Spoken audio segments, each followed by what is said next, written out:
Yum, yum! Hey everybody, welcome back to Modo with Ellery, and in this episode we're going to be looking at how to take an Adobe Fuse character and get it into Modo and looking good. Now there are some caveats and some things that you'll have to do every time you import one of these models, just in order to make them render well. And we'll also look at some settings and some other adjustments that you can make to get the most out of your renders when you're using these kind of characters. So I've got a character here that I've built entirely in Fuse, and we're going to take and export her. We'll look at just very quickly the process of what we'll go through inside of the Mixamo interface on the website in order to get your character rigged and then set up with poses or animations, and then we'll bring her back down into Modo as an FBX file. So with that, so once you have your character built, you'll just go ahead and click on Save to Mixamo. All right, so it's a pretty simple process of getting the characters built. I'm not going to go into that in this episode, but if there's interest in doing a more deep dive into the creation process inside of Fuse, please let me know in the comments, and I'd be happy to record another episode on that. So once you click Save to Mixamo, it will upload the file. Now, one note, I've got her textures here turned up fairly high. So the texture on her shirt I've got set to 2048, which is the highest you can do inside of Mixamo. Same thing with the skin textures. The hair and the pants I've got a little bit lower at 1024, as well as the boots and the gloves are all at 1024. Now you can take everything up to 2048 by 2048, but I found that becomes a bit unstable and sometimes can crash the export process. So I have found that if I put 2 or 3 textures at 2K, then I can actually get it to upload cleanly without any issues, and it doesn't take forever to upload as well. But if you go any more than maybe 3 textures at 2K, it starts to really bog down the export process, which is unfortunate because they don't cause any problems once you have them inside of Modo. So anyways, we're going to go ahead and take this character with a couple of 2K maps and the rest at 1K. We're going to export them, and then they will pop up into the Mixamo interface. So go ahead and click Save to Mixamo, and then I'll just pause and fast forward when we're on the website. So once your upload process is complete, your character will be dropped into this auto rigger setup. And this does actually a fairly decent job of setting up a rigged character for you. You have a couple of different options that you can go with, and usually I would say just leave your stock options. That's going to be leaving your facial blend shapes on. Those are something that you can access and animate inside of Modo. And we'll look at quickly where those are located. And then in a follow-up video, we're also going to look at how to set her up to get a little bit more animation done on this character. But in this one, we're just going to look at where the controls are. And the second one here is the skeleton detail level. So the default here is set to have all of the joints in the fingers, but you can choose lower levels of hand detail, basically, if you want to simplify the character. So if you need a character that is lighter weight, that has less going on in the skeleton, by all means you can simplify that. But for the most part, I usually just use the default setting, and that way you have full control over all of the fingers of the character. So with that, we can go ahead and click Finish. And it just gives you a little info here, which we're going to use FBX, but we can just go ahead now and click Animate, and it will drop us into the animation interface. So the cool thing about this, if you haven't used Fuse or Mixamo before, is that there is a bunch of kind of stock content motion capture data that you can just take and drop right onto your character. So if I go for, here, let's go over to animations, and this will have animations and poses built in. So if I just grab one here and attach it, you'll see it will actually give you a preview on the character. And you have a lot of controls over what you can do as far as kind of doing slight adjustments to the motion. So adjusting the overall speed. In this case, she's picking up something here. So if let's go ahead and just pause on the frame where she's picking it up. You can adjust the height of the object that she's picking up. So now she's picking up something higher. Now it's more at face level. Here you could take it and something down down there. Anyway, so you have some interesting controls here, and overall you can find a lot of cool stuff in here to get you started animating a character with motion capture. Now you can take the rig that will come with this and really do your own animation, or you can even go in and apply other motion capture data, which we're not going to look at in this episode, but you do have a lot of options there. So I'm going to go through here, and I just want to get some kind of idle poses or idle animations. So I'm just going to type in idle into the search field here, and let's see, there's an idle one. That might be a little too generic. Yeah. This is just a static. Oh no, it's an animation. She almost looks static, but she's breathing, so that's cool.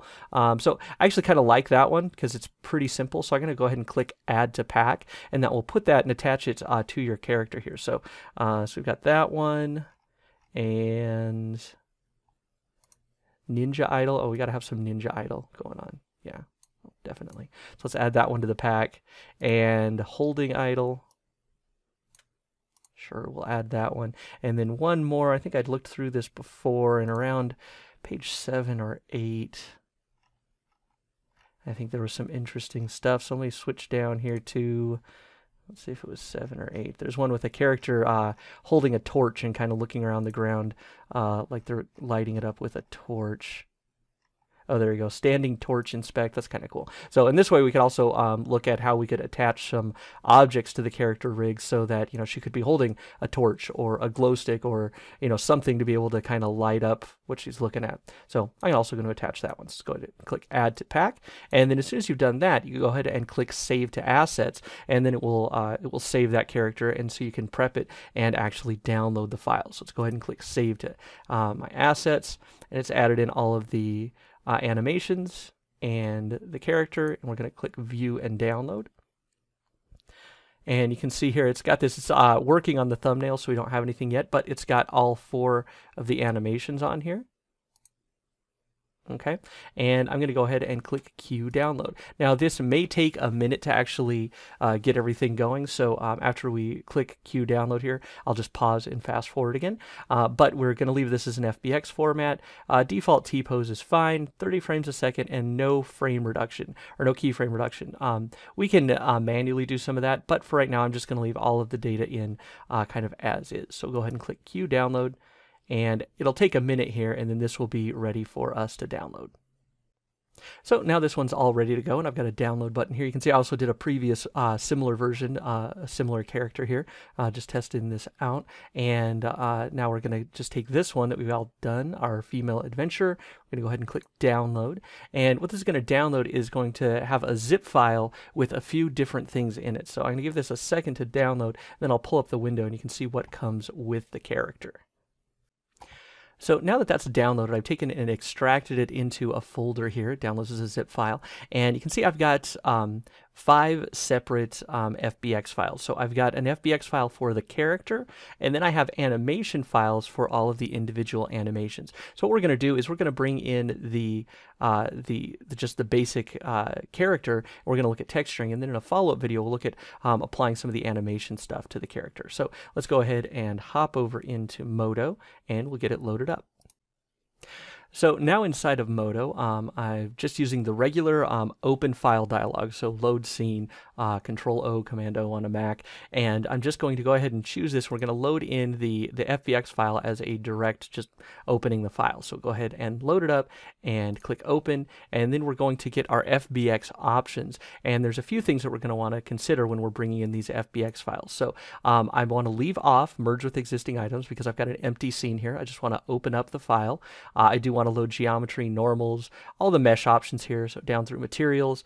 There is an option here for invert materials transparency amount. Now, I have had this actually straight off of the Mixamo download work both ways. Sometimes when you load it and you don't have this checked, the character will come out as 100% transparent. Sometimes you load it and you click on it and it comes out 100% transparent. So really, I'm not sure if it's updates that they're doing to the software or something, but it comes out wrong. It has come out wrong and it has come out right either way. So I'm just going to take a gamble here and invert it this time because the last time I did it, it was transparent. So I'm going to click on that one. I'm not going to worry about these options with the RGB PBAs or the material transparency amount. I'm going to load cameras, lights, animation. I don't really have any of that other stuff in here, but I'm just going to leave those. Those are the default Modo import options. So we'll go ahead and click OK. And our character will come in, and we'll see that right off the bat, she's gonna look a little bit weird. So if I press O here and turn my inactive meshes to same as active, I see she is bright glowing white. Okay, so let's hop over to the render tab in the shader tree and see what's actually going on here. So we'll go over to render and we'll hit play to get this started and see, yep, she is glowing bright white. And we have all of our different materials here, and we're just going to start by looking at one and see what we've actually got going on here. So if I click on the shirt material, I can see that we have our character here. I called this one on the export, I called her Tomb Raider because it was kind of a Lara Croft looking character. So we've got all the materials are named Tomb Raider. So we've got our diffuse colors here for the entire object here. If I double click, you can see what we've got going on. So this is the shirt, right? So this is the top. Then we have a specular color, which isn't a specular color, and we'll get to that in a minute. We've got a gloss, which is set to roughness, and gloss and roughness aren't exactly the same, so we'll get to that in a moment as well. We have a transparent color is what it's set to, but this isn't a transparent color. This is more of an opacity map that we'll use for the hair and the eyelashes and stuff like that. And then we have a normal map. But if we look here, you can see that really nothing is going on with any of these materials. So the first reason, we can look at this if we go down to the texture locator, is that the UV map is not selected. It's just set to blank. So if we choose the tops diffuse layer, this is going to set all of these now to the proper channel. And here inside of the viewport, this is actually going to look okay, but you can see it's still not rendering correctly. And there are a couple of reasons for this. So let's start just with the normal map here. And if we go to the texture layers, you'll see that the blend mode is set to add. And this is actually going to be true of all of the textures in the shader tree here. So what I'm going to do is I'm going to set my filter here to texture, and it's just going to bring up all of my textures. So I'm just going to shift click on all of these, and I'm going to set the blend mode back to normal. Okay, and already that fixes a bunch of what's going on inside of our render. Now, from that, we can also take, since we've got this filtered down to just the textures, we can take and apply the proper UVs to the rest of these. So we'll take the bottom mat here, and we'll go to the texture locator, and we'll set this UV map to bottom diffuse UV. And let's kind of zoom out here so we can see to make sure that everything works well. Oops, so let's also make this one so we can see everything. Okay. We got our shoes, so let's take those and we'll set those to the shoes diffuse UV. We've got the gloves, which we'll set to the gloves, and the hair, we'll set that to the proper channel. And then finally we have the body mat, which is in this case mostly the face, but it also includes the hands. And if you had bare feet or something, it would include the feet, or if she was wearing shorts or something like that, you would see the legs on there. But let's go ahead and put these onto the body diffuse layer, and now we should have everything pretty much lined up. What is not working yet is the eyes. We're going to do the eyes separately just because they need a little bit more special treatment in order to make them look pretty good. So let's go ahead and zoom in here on the shirt, and now we can continue to drill down and see what's going on here. So let's go back to having this unfiltered, and we're going to look at the material, and right now you can see the diffuse is set to 100%.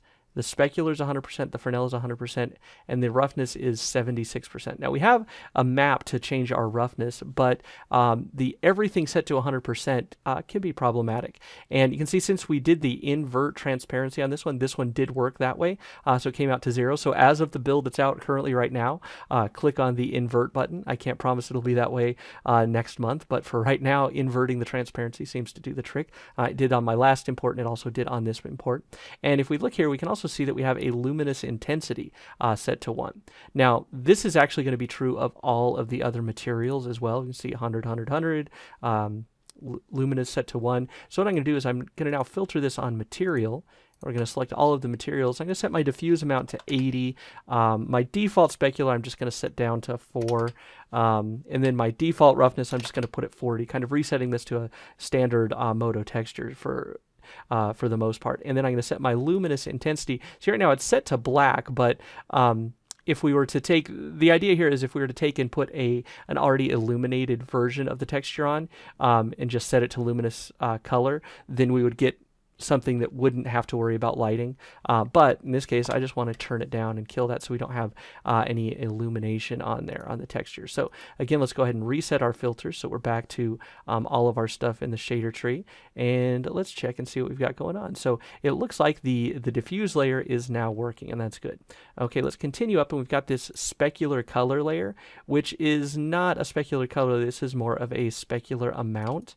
All right, so the idea here is we're getting little bits of highlights coming on the areas where there is kind of some mud gathered on the texture. So what I'm going to do is I'm going to change this one from specular color to specular amount, and once I do that, we may get a pretty big jump in the amount of specular. It's actually not too bad because it's been pretty well toned. But if you get a lot of reflection on there, you should go in and set your high and low values. So if you want more info on setting your high and low values for textures like this, go and check the previous episode where we talk about creating textures for more complex materials. I'll put a link in the description. But for right now, I'm going to set this one. I'm going to leave my low value at 0, but I don't really want my specular to go higher than 5, so I could put 5% there. And you can see it really didn't make any change, and that's because we were just capping this off at a level so that it's not going so high.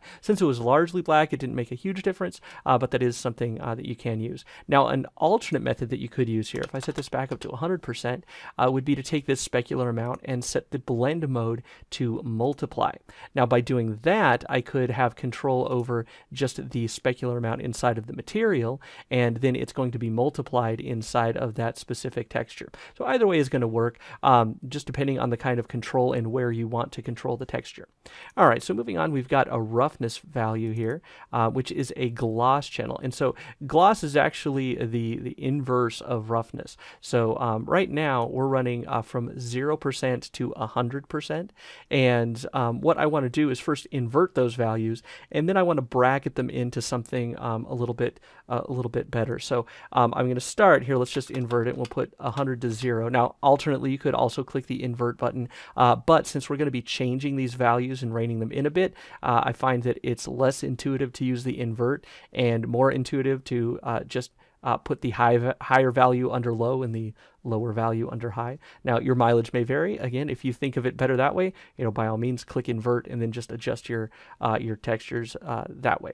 So at the low value, so this is the low amount of roughness. I don't want to go down to 0 roughness really ever. I want to set my low on roughness down to maybe 15% if we got some glossy parts of some mud or something on the outfit. And for the highest value of roughness, I don't want to go all the way up to 100 because that's very rough. I'm going to go up to maybe 65%. There you go. Now you can start to see we're getting a little bit of the sheen on the mud, but everything else looks pretty much rough. And you can take and adjust those values as you see fit on your character. All right, so moving on here, we have this this transparent, it's set to transparent color. You can see that this really doesn't have anything to do with what we're doing right here. This would be if we have something like where we have eyelashes or hair, which are going to be in the body material. So really we don't need this at all, and I'm just going to hide it so that it's not eating up any extra resources. It's one less thing that has to be processed. And then the last thing is the normal map, which is working correctly, so we're pretty much good to go there. So you can go through and do the same thing for all of your kind of basic layers here. So for the pants, the shoes, the gloves. So what I'm going to do is I'm going to go ahead and fast forward and set those all up pretty much the same way as the shirt, and then we'll go look at the special cases of the skin, the eyes, and the hair. Alright, so now that the clothing is all done, let's kind of zoom in on the face here, and we'll start looking at the skin, the eyes, and the hair, which is both the hair and the eyelashes. We'll do a little bit of work on this in order to get it to look better, but there is some stuff that we can do beyond what we're going to cover here with textures and materials in order to improve it even another level. Alright, so let's start here with the skin. So I'm going to click on the skin here. And we have all the same stuff that there were for all of the other materials. We've got diffuse and specular color, we've got a roughness, transparent color, and a normal. Now for the transparent color, which is actually a transparent amount, there is actually something here now. And this is going to be a map for our eyelashes. So let's go ahead and close that down. We're not going to need that for this piece. We're actually going to split the eyelashes into a separate piece in order to better handle the transparency. Okay, so we've got our normal map, which is appears to be working okay. We've got our specular color, which we need to change to a specular amount. So with the specular amount changed in here, we definitely are seeing that there is something that we'll need to adjust with our roughness. And the roughness values are going to be a little bit more, require a little bit more attention than they did on the clothing, just because we'll lose the look of the feeling of skin if we don't have this set up well. So let's go here to the roughness. And if I open this up, you can see what's going on here. And if we look here right at the face, you'll see that we have areas that are lighter around the lips, nose, eyes, and ears. And so these are going to be the areas where we want to have a more glossy feel. In other words, we're going to need to have a lower roughness value. So just like with the other maps that this is a glossiness map, we want to reverse it because roughness is going to be the opposite. And so really we want lower roughness values through those areas so that they appear more glossy than the rest of the skin.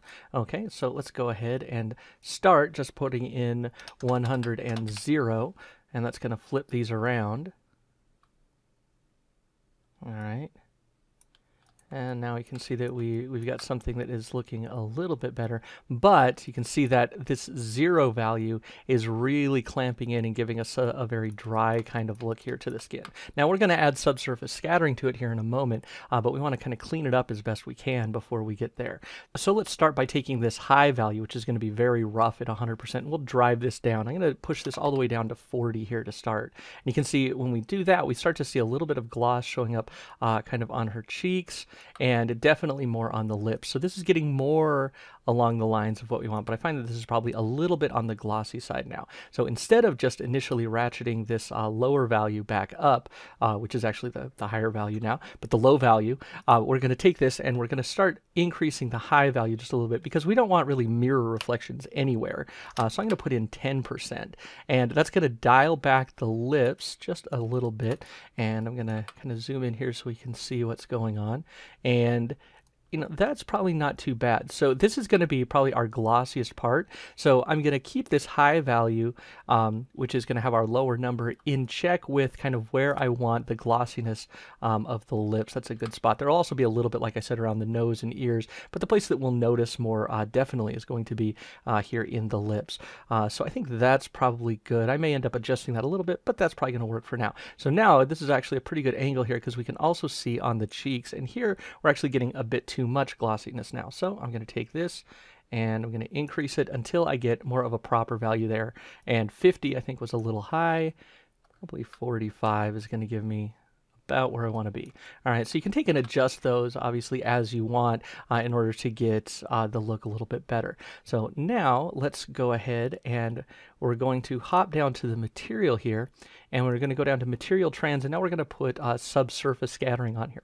Now one thing to note is that the way that these models are constructed, you basically have two options when you export from Fuse, and that is to keep the entire body underneath the clothing, or to cull the transparent polygons so that there's really no body underneath. Now that can work well if you're going to spend a lot more time on the rigging and setup, perhaps even doing some cloth simulation on the clothing. But if you're just going to do a standard rig, you're going to have a lot of areas where the skin is going to pop through the clothing, and it's going to ruin the look, and it require really quite a lot more detail work in order to get that to line up. So this model doesn't have any body area underneath the clothing, which means that the subsurface scattering is going to work a little bit differently, because subsurface scattering is typically going to be based off of kind of complete mesh pieces that are closed, kind of airtight, watertight mesh pieces. Since this isn't that, our typical values that we might use are going to be a bit off. So if I take this and I'm going to start by putting in 35%, and to start here, I'm just going to put in kind of a reddish kind of skin, under the skin blood kind of color. You can see it's coming in really heavy at 35%, right? So my scattering distance is 5 millimeters and 1 meter. This isn't going to work quite the same here, but I am going to ratchet this down just a bit. Let's go down to cut that in half to 2.5 millimeters and 100 millimeters. You can see it does knock it back a little bit, but not so much as if we did have a complete closed mesh underneath. So instead of doing that, we have two main options. One is going to be to just kind of pull down the overall subsurface amount and leave it at that to call it a deal, or we'll create a secondary map for the subsurface. And there are a number of ways that you can do that. Now, I'm not going to go through all of the ins and outs here inside of the video, but some options that you have would be to do something like take the diffuse color and make some adjustments to it to give it a little bit more of a ruddy appearance, and that's also going to give it some darkness in some other areas, and then you could use that as your subsurface color, so that could work. And another option that you have would be to create a map that will mask off your subsurface amount. So we'd create basically a grayscale mask that would go on top, and we would use it to lower the subsurface amounts in certain areas. So again, we cover that in a previous video where we put a subsurface kind of skin texture on the old man character inside of Modo. So again, link down in the video description if you want to go back over that. But you can see as I pulled this down a little bit, we're starting to get something that's fairly reasonable for the skin. So I'm going to go ahead and leave that for now, and we'll hop on to the eyes and the hair. Now, the eyes, we're going to start off with kind of a simplified version here. And let's see, I'm going to hop to a perspective view so that I can more easily grab this without changing my preview. And we don't have an eye material at default. This is something that we're going to create because the eye texture itself, if we look inside of the body diffuse, is here inside of the body. But we don't want to use the same texture for that because we want to have some different controls, especially over things like the glossiness and the reflectivity of the eyes. So we're going to press M and we'll call these eyes. And the eyes will pop in here. And as soon as they do, we're going to want to take this diffuse color, and I'm just going to duplicate it, or you could instance it if you're going to make any adjustments, but I'm just going to duplicate it and pull it up into the eyes. And for this one, we're going to use a different UV map. So this one, we are going to use the default diffuse, and that's actually going to give us the right UV lineup for our eyes. All right, so additionally on top of this, if I'm just going to keep these simple eyes like I'm going to for the sake of this video, I'm going to want to make some tweaks and adjustments here. So I'm going to take my roughness and pull it down to maybe 10%. And I'm going to put a bit of clear coat for right now. So I'm going to try 25% clear coat. And right now we're not getting much out of this because we don't have a good environment. So I'm going to take and drop in just one of the Smart IBL environments. And let's put her, how about... I'm a sucker for the paper mill ruins, so we're going to put her in the paper mill ruins here.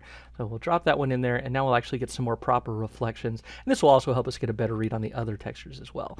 But now this is going to start to be something that will work a bit better for us. And will work even better once we get the eyelashes not so opaque there. So let's go back here and just a little bit more tweaking.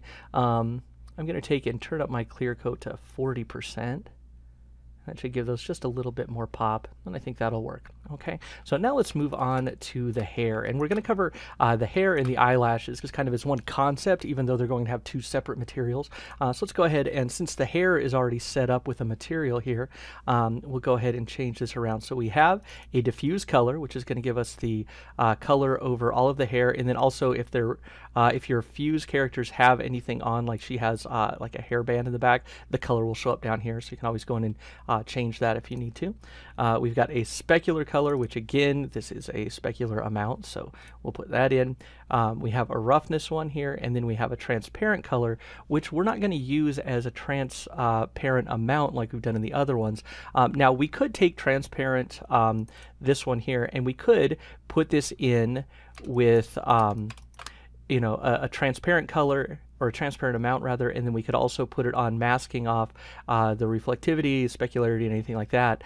But the problem with doing it that way is that we're going to be left with some artifacts around the edges, so we're going to do something a little bit different here, and we're going to use this as a mask for the entire material. So let's go ahead, and for right now I'm just going to hide that so it's out of the way. I'm going to take my specular color and change that to my specular amount, and then I'm going to set it to multiply.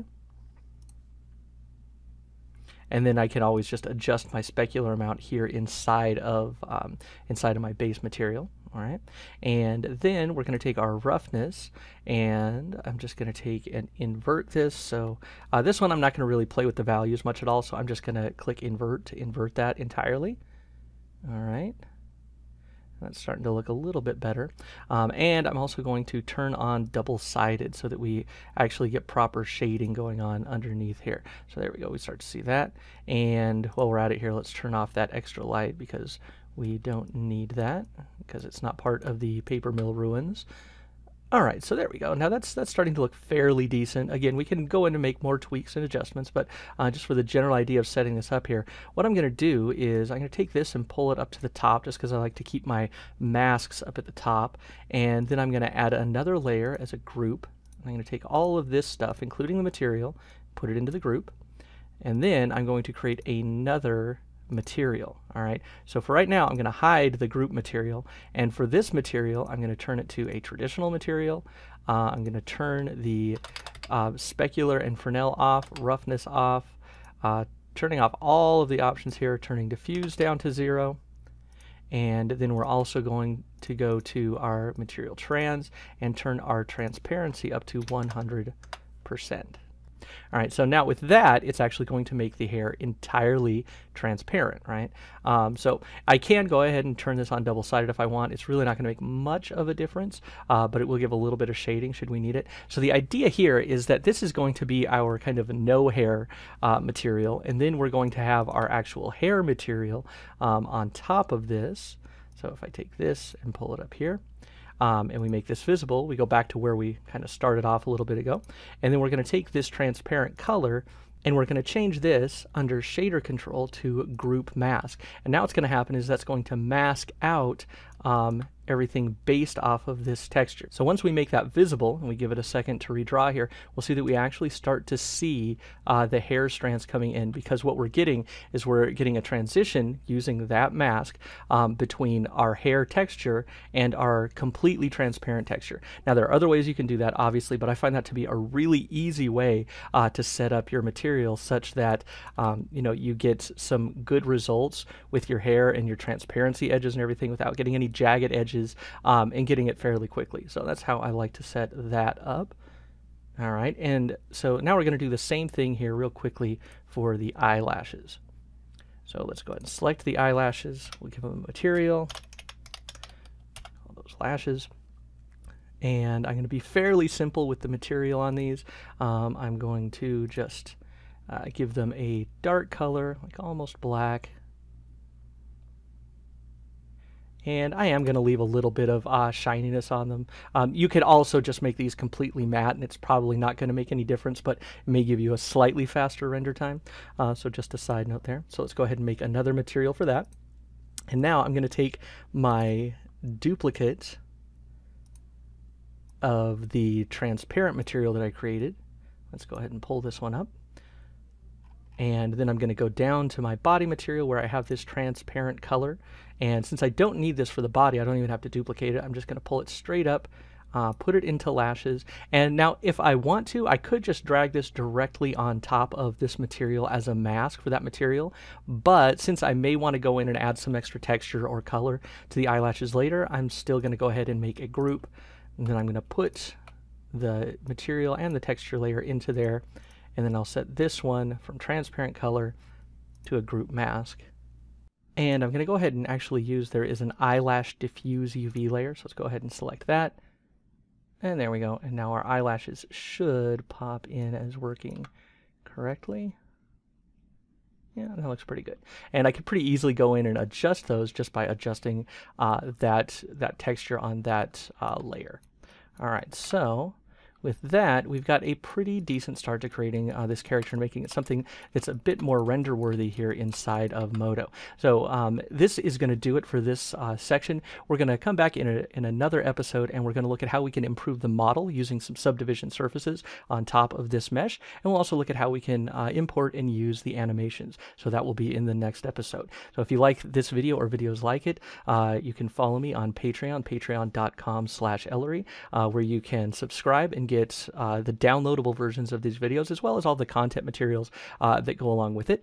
And if you'd like to get this episode or any other episode of Modo with Ellery a la carte, you can get those on Gumroad at gumroad.com/Ellery. So that does it for this one. Now go make something cool, and I'll see you in the next one. Yum, yum!